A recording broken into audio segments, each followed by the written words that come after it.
L'umanità, come diceva il professore Bellavista di Luciano di Crescenzo, si divide in presepisti e alberisti.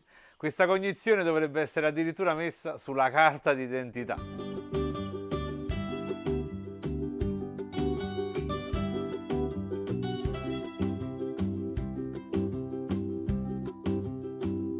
Noi a Napoli ovviamente siamo tutti rigorosamente presepisti, fosse solo perché quando eravamo bambini ognuno di noi, ogni papà ci portava qui a San Gregorio Armeno a vedere i pastori napoletani naturalmente, e soprattutto perché la tradizione del presepe a Napoli ha delle radici antichissime. E il più grande testimonial del presepe napoletano nel Settecento fu niente poco di meno che un re, il re di Napoli, Carlo di Borbone.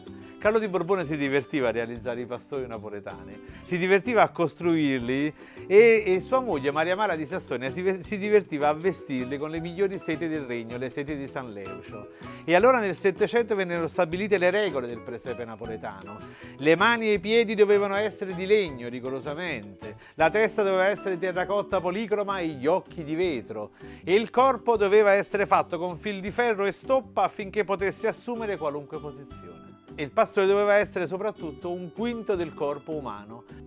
Vi siete mai chiesti perché c'è sempre un tempio di Ruto sullo scoglio del presepe napoletano? C'è sempre una colonna spezzata? C'è una spiegazione, diciamo, simbolica, religiosa, per cui la colonna spezzata segnerebbe il passaggio dal paganesimo al cristianesimo.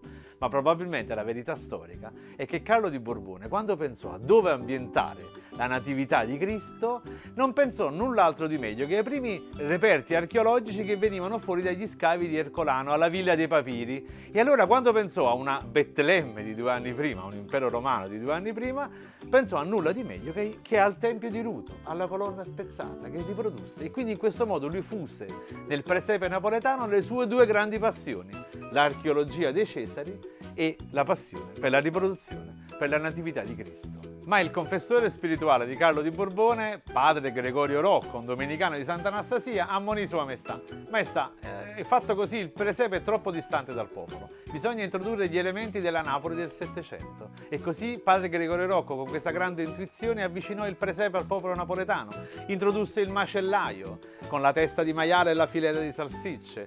Introdusse il pizzaiolo napoletano, il fioraio, la tarallara, l'osteria con i giocatori di carte, a capere che pettina la cliente. No, magari la capera evitiamola, che lui mette zizzania in tutto il presepe, va dicendo tutti i fatti tutto quanti, evitiamola.